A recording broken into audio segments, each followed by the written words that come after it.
And we are live on the United Public Radio Network. UPRN 107.7 FM New Orleans and 105.3 FM the Gulf Coast. How cool is that? And we are also being live streamed wherever podcasts live, my YouTube channel, etc. So we're not hard to find.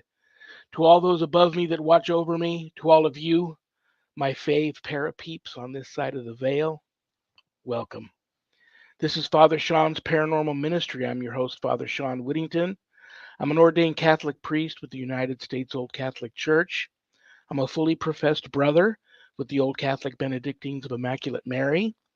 I'm a team member with Society of St. Benedict and co-founder of GhostBegone.biz. And yeah, I'm that guy on Eli Roth Presents the Legion of Exorcists on Travel Channel, which is currently streaming everywhere if you haven't caught it yet. And for all those that continue to discover the show and reach out to me with such wonderful support for the show, God bless you for that. That means a lot to me. What else is going on? This is Good Friday. So I hope each and every one of you had a blessed, beautiful, and wondrous Holy Week. Today's a beautiful day. And I hope you all, before I forget, I pray and wish you all a beautiful, beautiful Resurrection Day this Sunday. So, on that note, if there's anything you want to know about my wife and I and our ministry work, go to our website, www.ghost-b-gone.biz. If you go there to visit, there's a lot of cool things to see.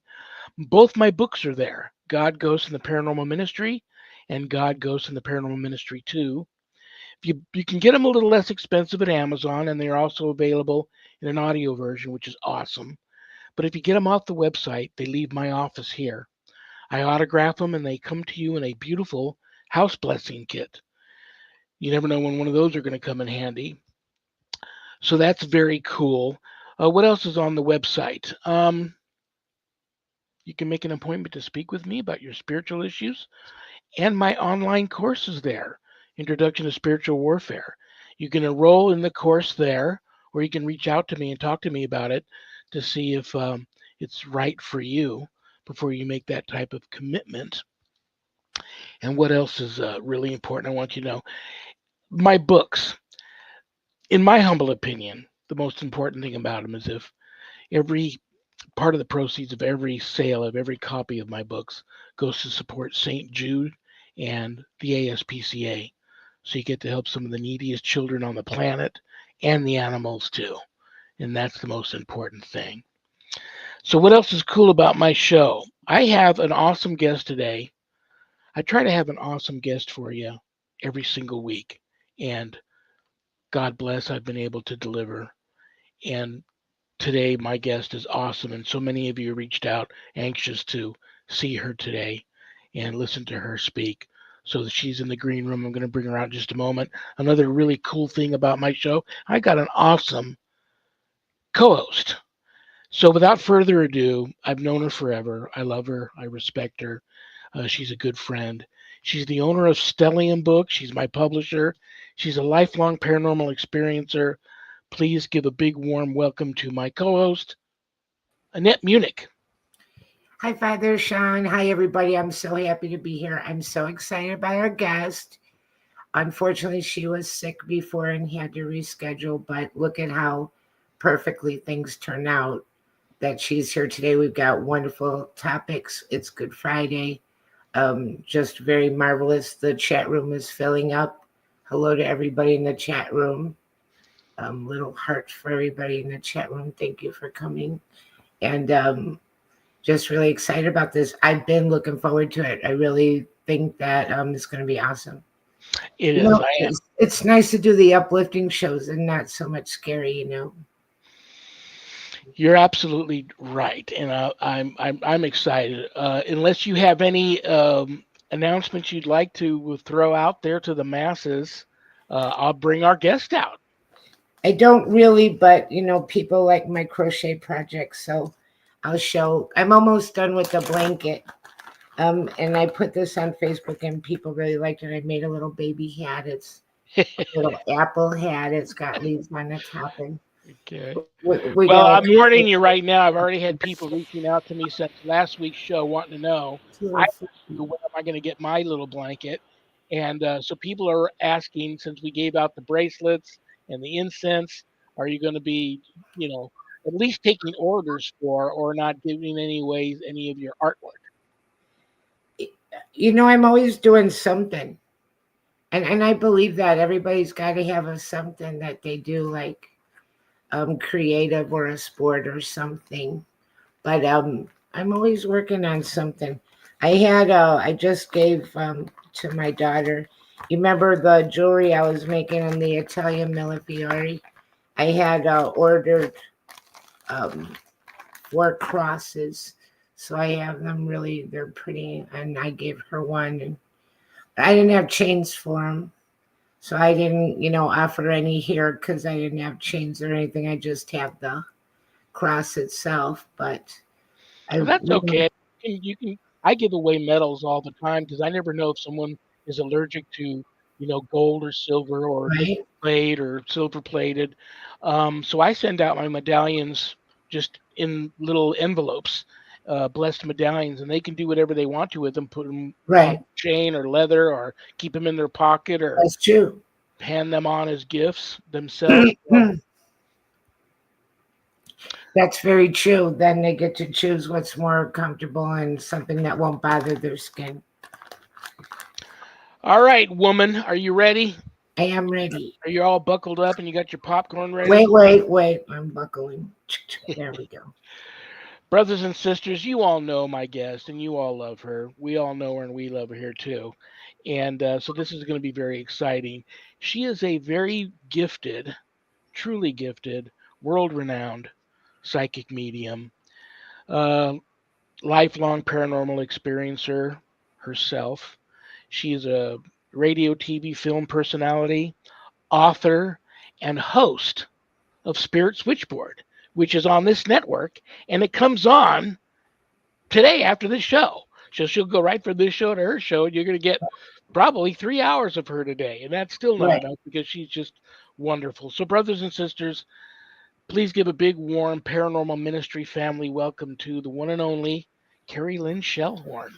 Hi. Hi, That was Kerrilynn. what a warm welcome. Thank you so much. It's from the Thank you. heart. You know I love you. I've been introducing you at the end of my show, You telling people to do. stay tuned and not go anywhere. So now I've got you here. Are you doing your show right after this show? Immediately after. Yep. You need me to cut you out of here just a few minutes early to run to the bathroom and get ready, or Yes, and I've got some Cadbury's chocolate eggs in my desk drawer, so I might pop a couple of those before. very cool. I'll cut you loose maybe 10 minutes before the top of the hour. Oh, we're good. Honestly, I'm prepared. I've got a big, huge drink. We're ready. Very, very We're cool. good. Yeah. All right. It's Good Friday. That's very special for all Catholics and Christians, and in my humble opinion, mankind. This is a very important week and very important weekend coming up. I thought it was great to have you on, and the topic today. I'm just going to let you take it over because when you threw it out to me what the topic was going to be and what you wanted to discuss, I was like, wow, that's pretty awesome. So I'm just going to let you introduce yourself to everybody. For those that don't know you, talk about your show a little bit, and then get Yeah. right into what you wanted to talk about. Thank you so much. Thank you. So I am a psychic medium. I have had a connection to the other side from the time I was little. So age 5 is my earliest memory. So it didn't go away. That ability stayed. I have 4 children between the ages of 31 and 20, and my kids all have sensitivities and abilities as well too.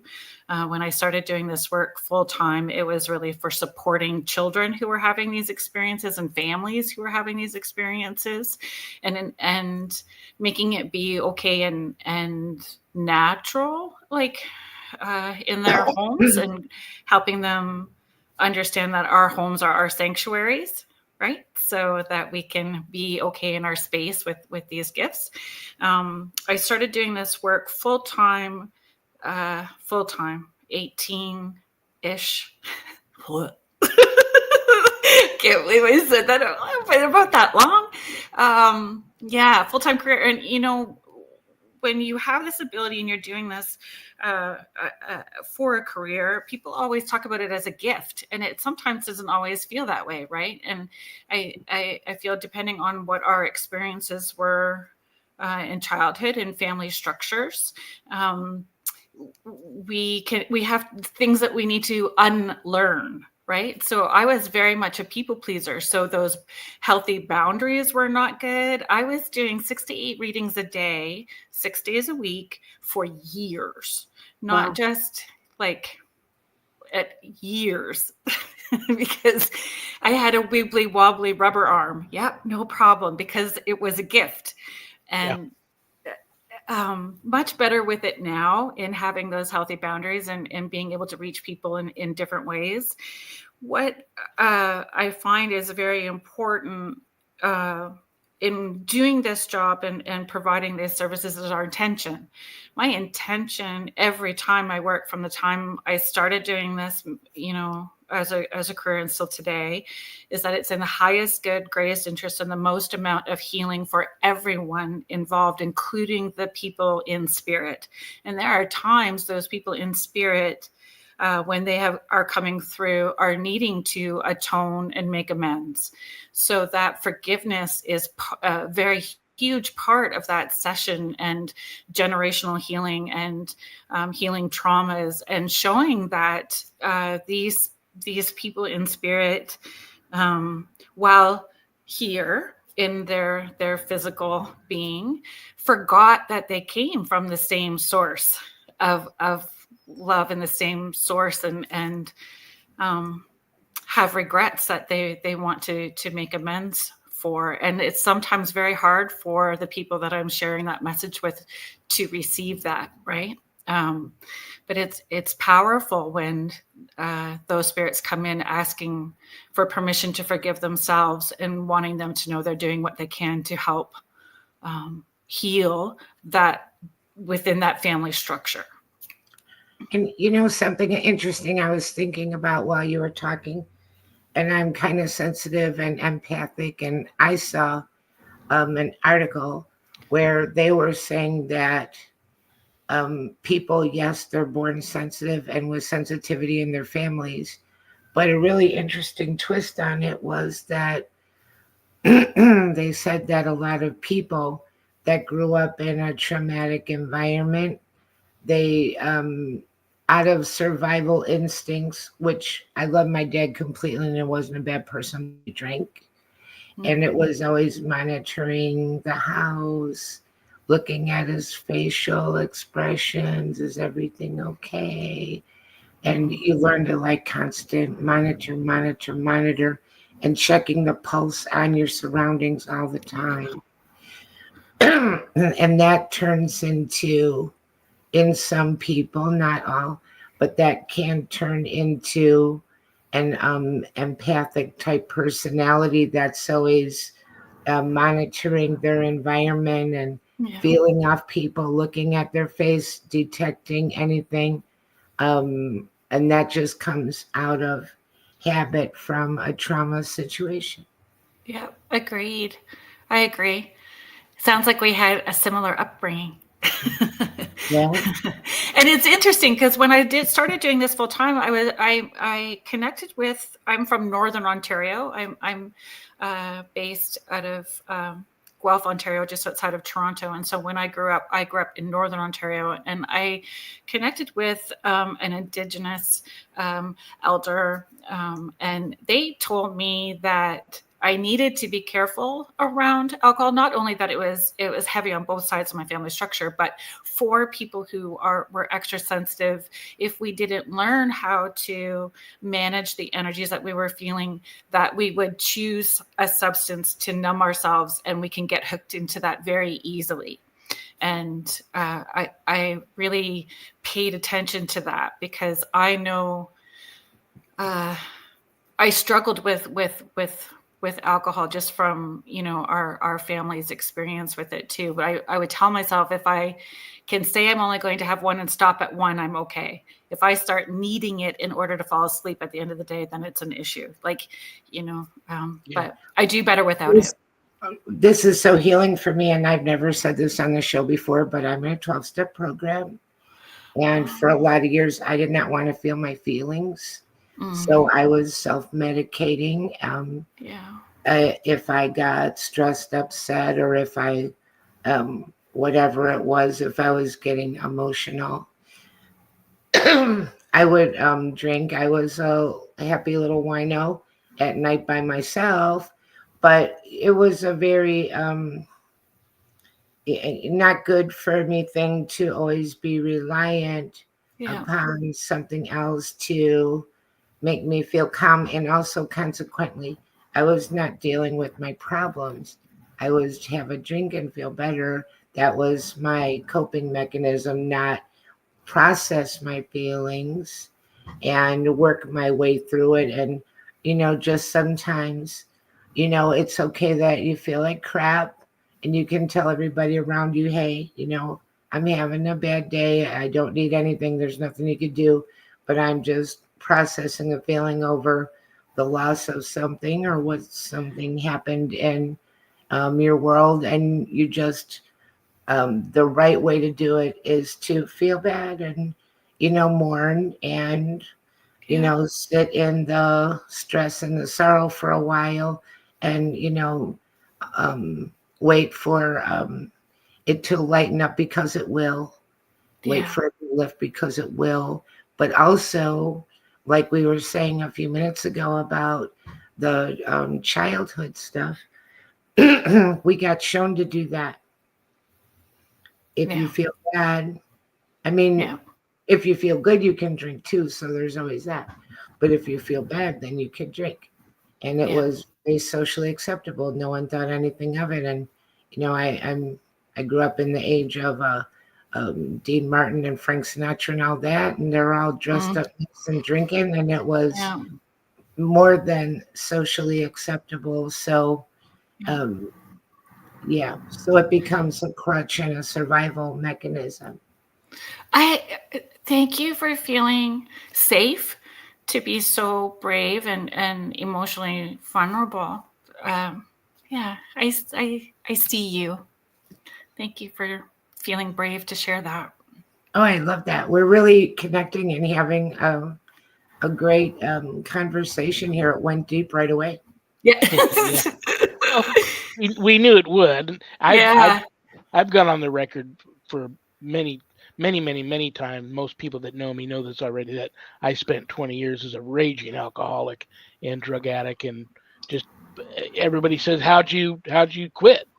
And I get the looks when I just tell people it happened overnight and it was divine intervention. So when you are absolutely at rock bottom, and and you've accepted truly in your heart and soul, have accepted the fact that if you don't stop, you're going to die or kill somebody else, and you ask God to help you.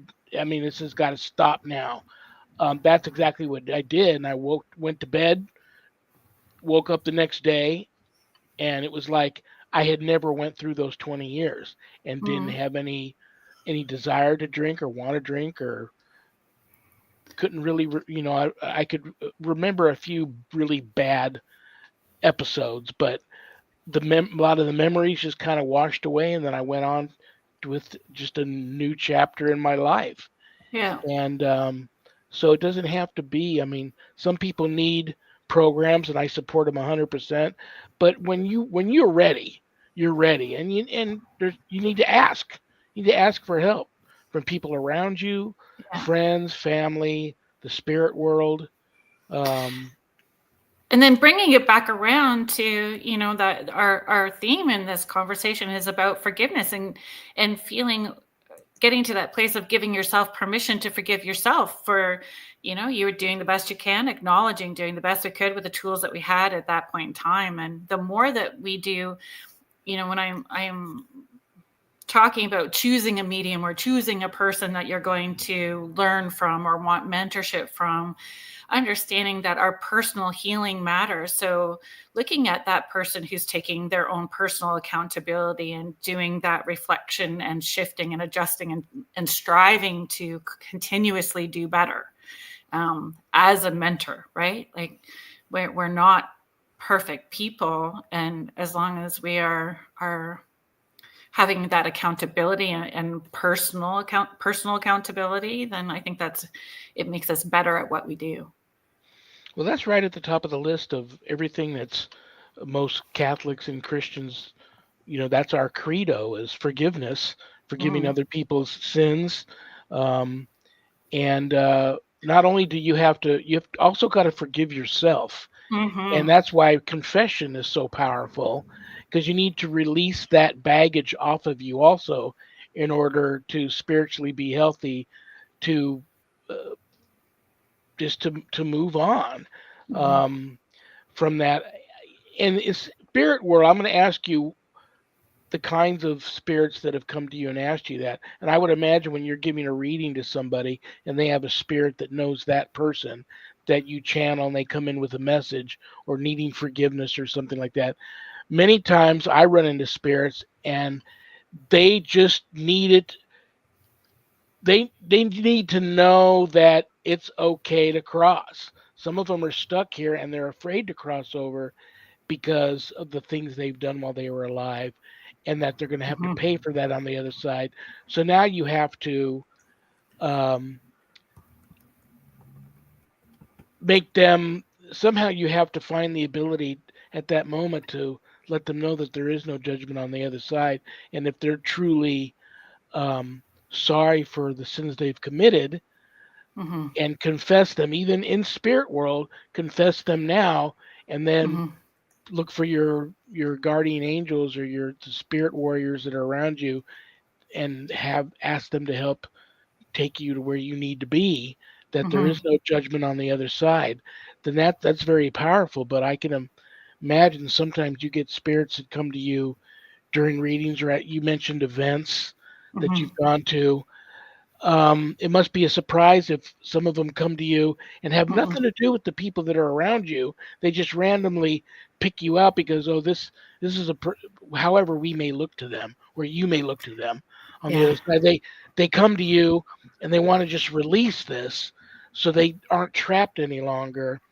Talk to us about some of the surprising times where you've had spirit come to you needing to just know that it's okay, and they need to release this stuff on you, and you give them that permission to move on. So it's a lot. Like, it's not just like, oh my goodness, it's almost at every single event too. And it's not always just a random, it's usually within in those public events. And the public events have anywhere from 20 people to 200 people and individual sessions, right? And oh my gosh, there's so many. I feel I want to share this particular story because I think it's important.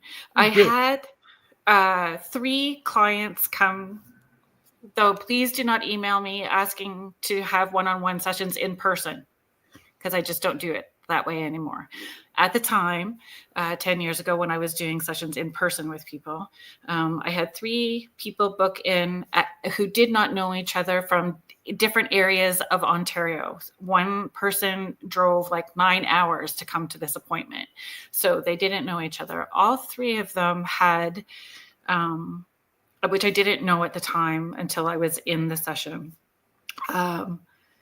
had abuses by a family member when they were young. And so what happens for me, I see, hear, feel, taste, and smell. It's all very sensory for me.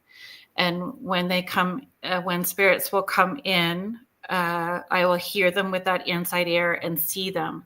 And how I feel things physically helps me understand how they have passed. And I have a very clear structure. Show me how you've died, rows of children or siblings, what you see going on in the family structure, what guidance you want to share, or, you know, how you want healing to happen. What's your intention for coming, and how you're letting them know that you're hanging out with them, or are you giving them signs from the other side? When people in spirit come in, and they come in like Joker teaser, friendly, outgoing, I'm like, I got your number. You are an alcoholic. You got addiction somehow, because their perceived idea of how they are and the reality are always two different things, right? With people who have those kinds of addictions, and as soon as I say to them, I have no judgment. If you are here to help or need healing, let's get her done. Don't waste my time. Let's just get into it and get in the thick of it. So with these ladies, and how I feel is important as well too, because it just helps me pinpoint accurately where their addictions are. And because I feel things so physically, I want them to give me as much information as possible, so the evidential information is there. So it's not mamby-pamby kind of sessions, right? But these ladies, the one who started off the week, her father came in first, and she was very upset. And this lady was in her mid-60s, and she said, I don't want him. But I could feel her mom ready. So her mom was standing in the light, and the father wasn't. And he showed me like a movie theater, like a drive-in movie theater screen. And I was watching all the things that he had done to her as a child. And I started crying. I said, I'm very sorry for all of the abuses that happened to you. And this is why he is here. And I promise you that there is light on the other side of this if you will allow me to hold your hand and walk through this. So he was asking for permission to forgive himself, needing her to know that he was sorry. And he showed me how her life had unfolded because of the abuses that he did to her. How many times she was married. I feel like I'm going to cry right now. It was a lot, Annette. It was really a lot, but it was powerful, right? And so she said, yes, all of that is true. The marriages and not being able to focus on her career, not sleeping. I think she said she was 67. I know she was in her mid 60s, but saying like as an adult, she had never slept through the night with the light on because she had held fear, even though she had counseling and stuff like that. So he came in, we shared, and what he had showed me though, when he was watching this movie and having to feel all of the pain that he inflicted through thoughts, words, and actions. Our thoughts, words, and actions matter. And so he turned his head to show me what it was like for him when he was watching and having to feel that review of his life. And it looked like the scream mask from that horror movie, you know, where it's all elongated and in pain. And so I said, we can hold space. And I said, you do not have to share the same heaven space as him because you have free will. I said, but you may feel differently when you get there, because in that space is unconditional love. But in this moment, we need to help him move where he's needing to go. And then what I perceive as Archangel Michael, like he said what he needed to say, Archangel Michael took him and moved him into the light where the mom was as well too. Then the mom shared a message, and it was a soft landing spot at the end for her. And I ended up having 3 ladies with the same similar story from different areas that week. So I find I get themes for a week where that healing is needing to happen, right? And that anyway, she emailed me a couple of days after, and she said it was the first time as an adult that she was able to sleep through the night with the light off, because there was so much healing in that, right? And you know, in different types of abuses and from different people, those. And I know it's not everybody's cup of tea, but I tend to say that those are my favorite kind of sessions to do. Not my favorite, it's the wrong word. I don't know the right word to use in that, but it's so powerful because she's able to heal in very different ways that will also help with the generations underneath her as well too. How she interacts will be different with her family structure in allowing that healing, and for him on the other side, because we don't want spirits that are on the other side not at rest either. Right. Well, I'm really into smells. They're triggers for me. I always keep Uh, handy some of that CSI cream because I want to first smell if I'm, in the presence of something, malevolent or demonic. But then if I have to smell that too much, I get ill. So I'll put some of that CSI cream in my nose. oh, But if I'm around, just I know I'm gonna these disembodied human spirits that are stuck, I know right away why they're there because when they yeah, come into my bubble, I either smell marijuana or I can smell the alcohol or I'll mhm, even feel high, and it's not a pot high, it's like a controlled substance high. I yeah, know that's what's holding that spirit back, and they yeah, need to also forgive themselves yeah, and let go of that baggage. I don't know how they yeah, maybe you can answer this. I don't know how they can accomplish that in the spirit world, but I'll throw that out to them like you're obviously still, wherever you're at right now, you're still getting high and you need to stop. You need to that's yeah, why you're yeah. stuck there. You need to True. stop so you can move on. And how do you think they do that So what on the I'll other tell you what side? I saw.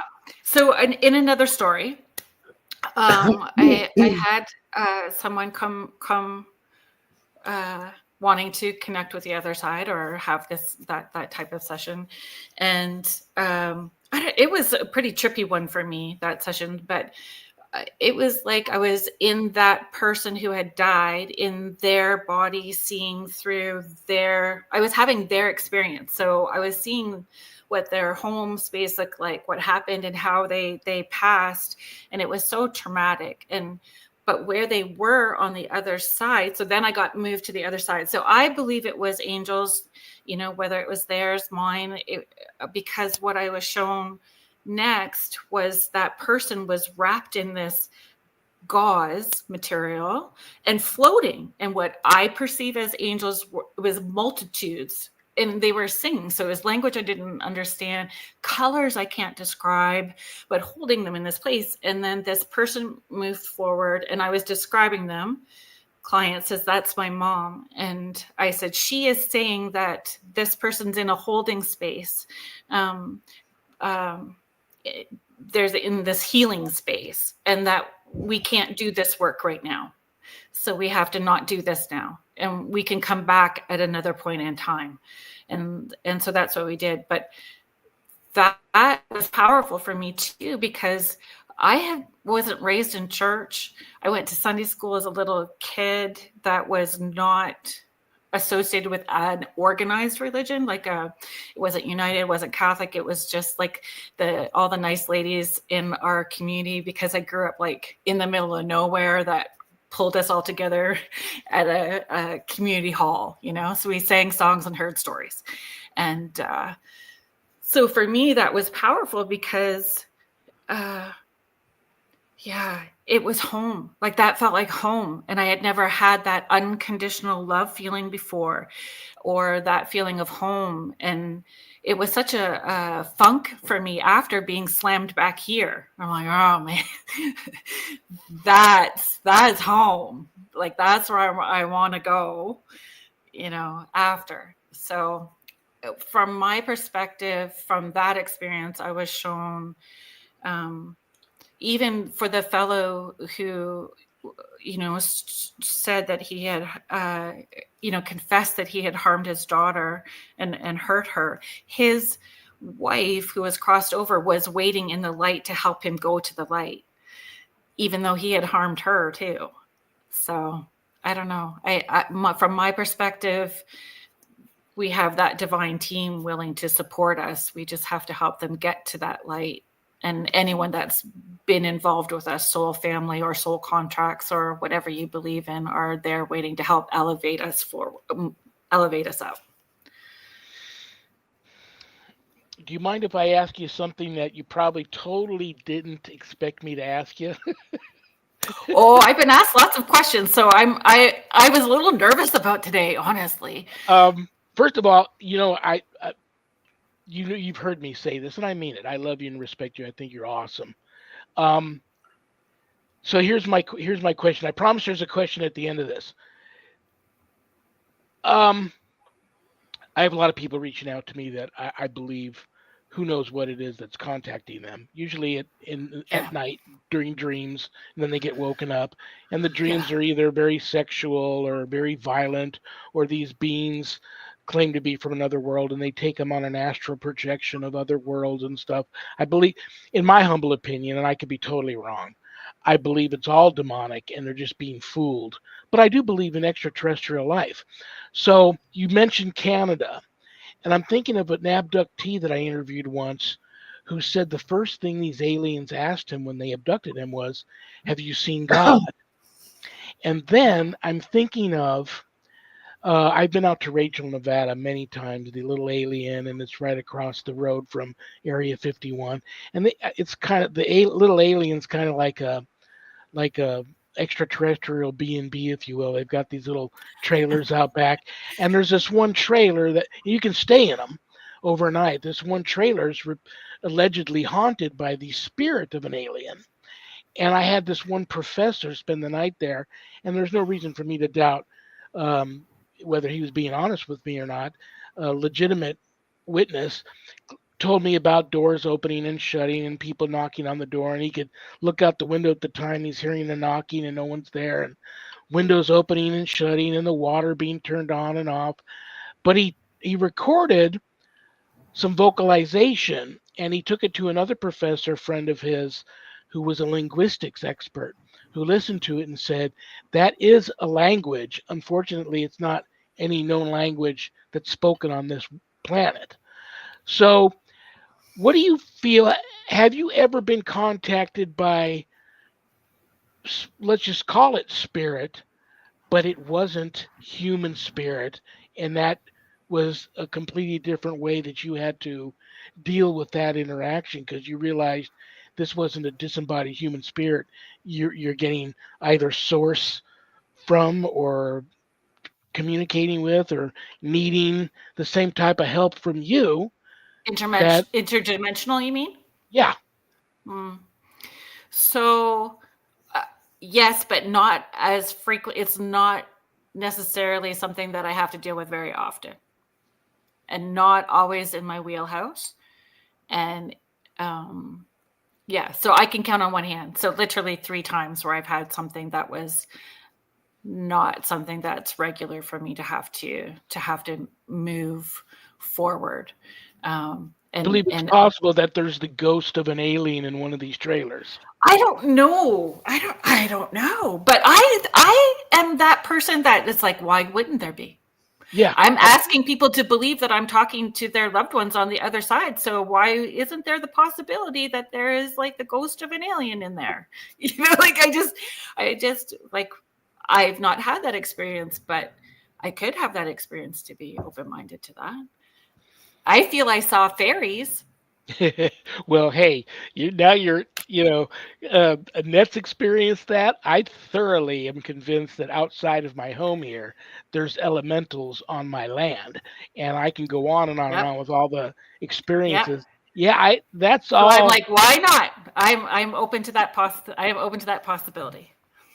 I get a Yeah. lot of pushback from a lot of my colleagues because I've just seen so much and experienced so much. Yeah. I'm at the point now where I don't. I still know that who the in my I believe in my heart and my soul that God is in control of it all. But Yeah. it's all happening still, whether he's in control of it or not. It's still all Yes. happening. But I get some pushback from some of my colleagues that I'm off base on a lot of that stuff. That it's just Yeah. angels and demons and So occasionally a ghost. But I've just seen so much other weird stuff that I'm like, yep. I, you know, I I give up. You know. I we, have we have a, I'm sorry. We no, have please. a question I put on screen from Heidi, Oh, sorry. and I can read it aloud for people that are listening to us on, the radio. After accepting faults of mine in the past, I have had thoughts that I am gaslighting myself or ego heavy on my balance within. Thoughts on how I process or get past that and forgive myself. Thank you, Heidi. Thank you for the question. So from my experience, which is the only place that I can share from, right, from my experience, the Chihuahua brain up here, it still serves a purpose, right? It serves its purpose.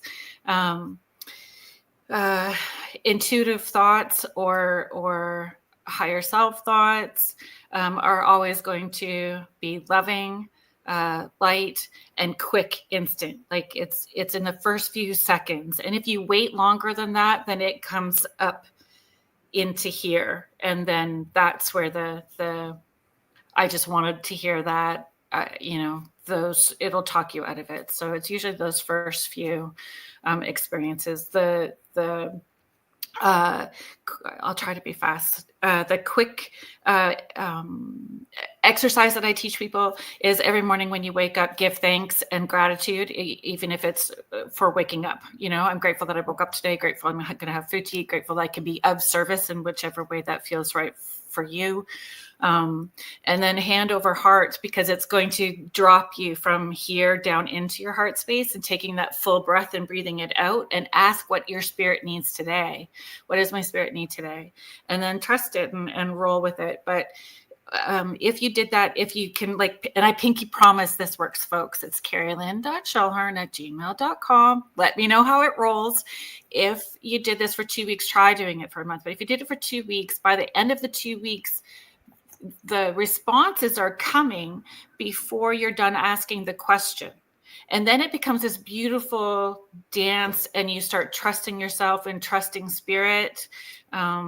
Forgiveness, 4 ways.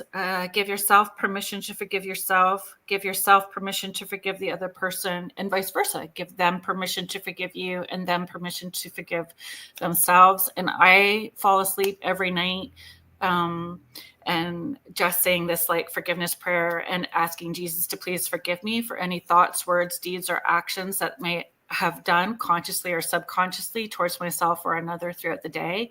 And thank you very much. So that's sort of my forgiveness. I have another a question for you. I have gifted people like you occasionally reach out to me because we're all targets, but I believe the psychically gifted people are really super big targets. How do you protect yourself? There's a lot of brand new psychic mediums out there that just now are accepting the fact that they've got this gift. They knew they've had it forever, but they suppressed it because they were frightened of it. But now that they're starting to kind of accept that and deal with it, now all of a sudden they find, wow, disembodied human spirits aren't the only thing that's going to come at me, and they get something heavier come at them, and then they get a little stuck on what to do, and then they reach out to me for any suggestions on how to get this thing off me.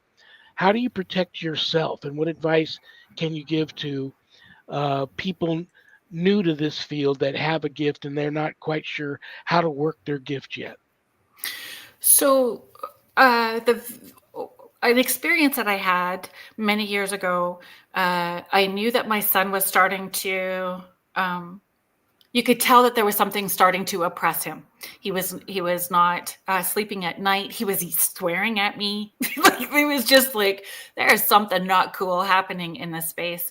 And I remember I was just starting to come out of the witchy woo closet sort of thing, and doing sessions and starting to have the podcast for parenting kids. And I had gone into his room because I was going to clear the space. So y'all need to listen to that. I thought I was clearing the space. And so I went to his bedroom, and I was going to clear it. And something growled at me and scratched me in the corner. So I had those 3 scratch marks from elbow to wrist, down my arm, 3 of them. And I left the room, and I called a friend, and I'm like, if you think I'm doing this, you are crazy. I am not doing this.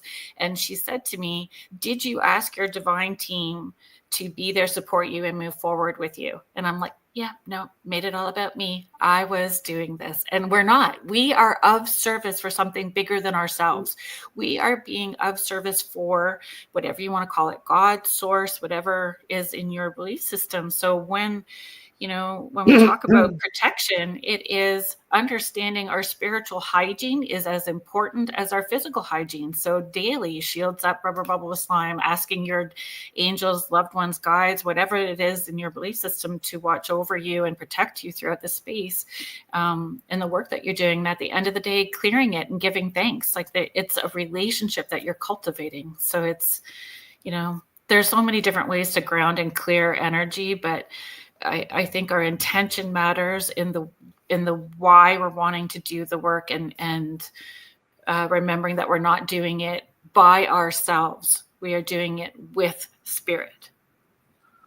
And this is not the Annette Giving Advice show, but I do talk a lot about the Archangel Raphael prayer. I say it at night, and and I ask to sleep in a bubble of healing and protection. Please, heal me, body, mind, and spirit. Please heal my inner child. Please heal my past trauma. And do that every night. And I believe that it helps quite a bit. It's very easy. When my kids were small, how I encouraged them to was clearing. I mean, we did prayers as well too, but asking our angels and to watch over us. But I don't know if you'll be able to see. It's not very So when they were small, we would start off in the morning when they were brushing their teeth with the bubble. Yeah. So there's a sticky note on the bathroom mirror. So when they were brushing their teeth, I'd go, okay, so shields up, rubber bubble. You're asking your angels to protect you. What color is your bubble today? Like it was just habit and routine. And then when they would come home at the end of the day, we'd have this one by the door, which is just the shaky stuff, but it's like, shake it off. We're going to stomp it off. We're going to clear it at the end of the day, because people glob on and they don't mean to, and all those sorts of things, right? Or you give it away because you're feeling sad or wanting to help or support, or like trying to raise up where somebody else is feeling low. And and I do believe it becomes routine enough if you put your mind to it, that if you don't do it, you'll feel off kilter. And then you come back around to it. But having a faith of some kind is super important. Having faith is important.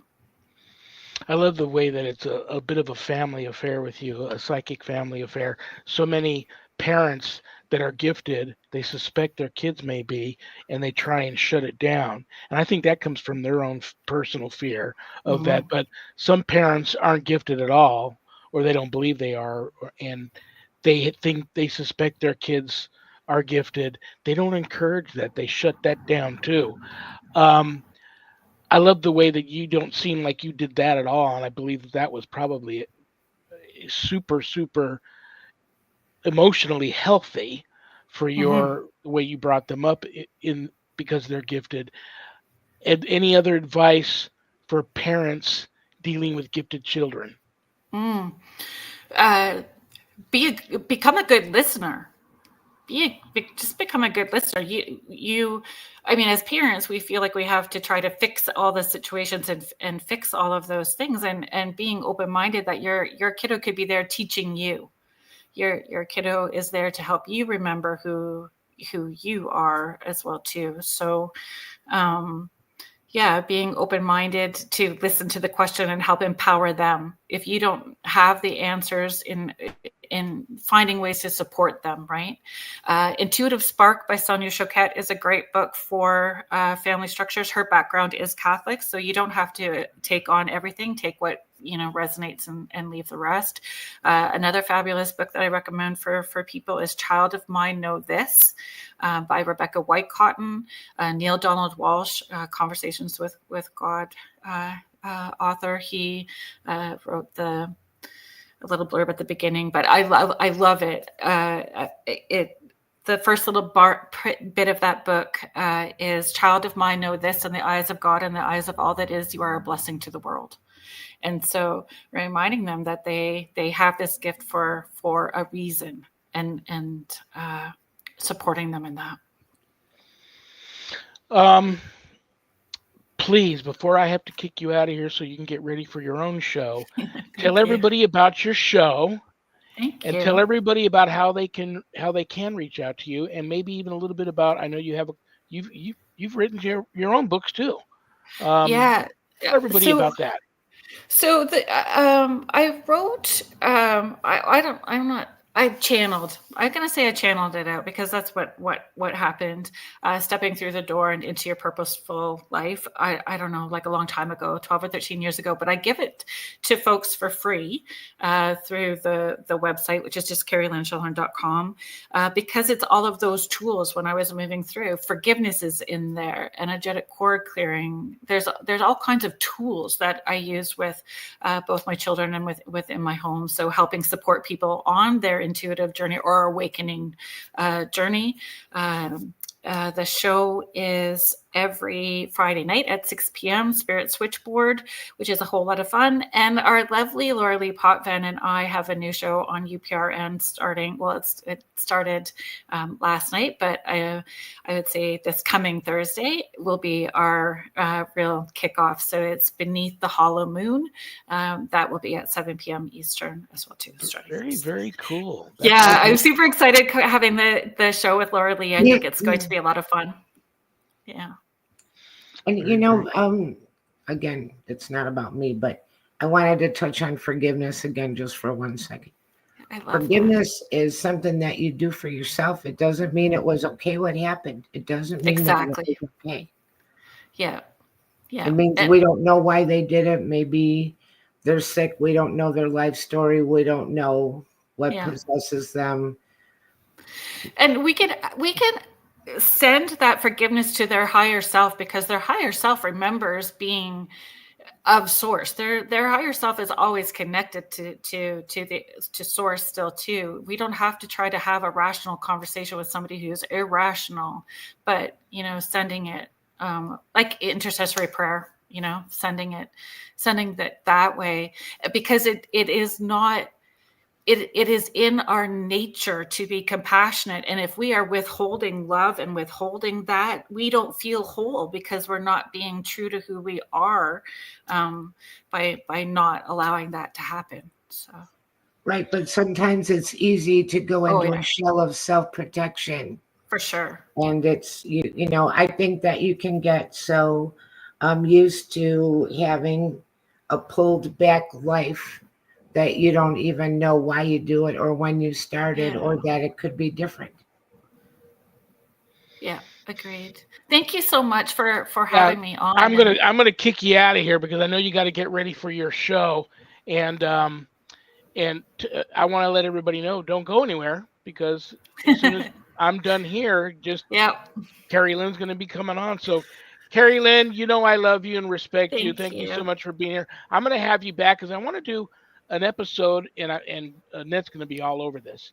I want to do an episode with you on just the elemental factor. I also, you got such love that. Forgive me for just saying, I hope this doesn't come off weird, but you've got such a Celtic look to you. Shellhorn. What is Shellhorn? Okay, so I have Irish Scottish background, but Shellhorn is German, and so and it was spelt different too. But and what's interesting is that great grandpa on the German side used to read tea leaves and willow witch wells, water wells for farmers and stuff like that. But the rest is Irish Scottish for sure. That's McDonald. McKnight. God bless you. Have a wonderful remainder to your Good Friday. Have a wonderful, beautiful Resurrection Day on Sunday. Take care, and I'll be talking to you real soon. Good night. Thank you so much, Kerrilynn. It was really awesome. Sincerely. Good night. Kerrilynn Shellhorn. Boy, she was just great. I want everybody to know that next week, I'm on my retreat. And also Susan Ahern, who would have been here for Happy Medium Monthly, is traveling to Florida. So I know that you're going to get together with Michelle DeRoche, and you guys are going to decide on a humdinger of a replay Date archive night. to play Uh-huh. next week. But you and I will be back here live on Friday, May 2nd for First Fridays with Sweet. Father Shawn and Nanette. And I think because today is the day that it is, I'm going to end with a prayer. You Okay. okay with that? I love that. First of all, let me light a candle for everybody. I'm lighting this candle for everyone. And my prayer for everyone here with this candle, and this candle will continue to burn until it's done burning for all of us. May the Holy Spirit enter and intervene in the lives of everyone that can see me and hear me and help them on this current journey and on to the next. Amen.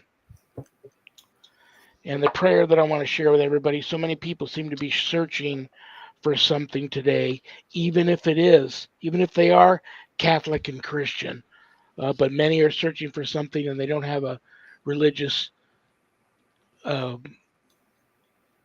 any they're looking for God. To be honest with you, I'm just going to throw it out there. They're looking for God.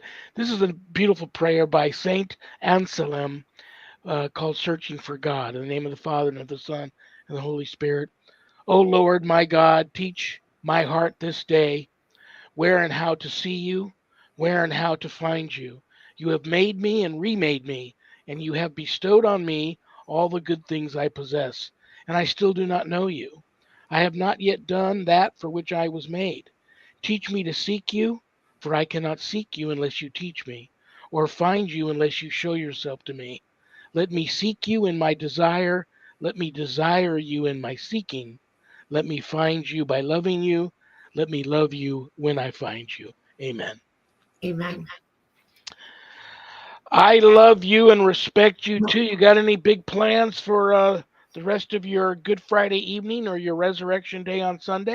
I'm on Easter prep stuff, and I'm going to make a very nice carrot cake with the crushed pineapple and the walnuts. I'm going to make potato salad. I colored eggs today, and we're just hoping that we don't flood because they're calling for so much rain all the way through till Sunday night here. So that's kind of bad, but we have the spirit of Easter.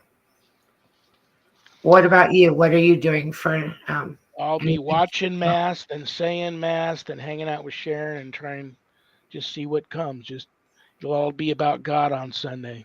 Nice. But listen, I love you and respect you too. Um, have a beautiful remainder to your Good Friday and a wonderful Easter, Resurrection Day. And I'll see you in a couple of weeks. And good night, everybody. Have a great night and have a great weekend.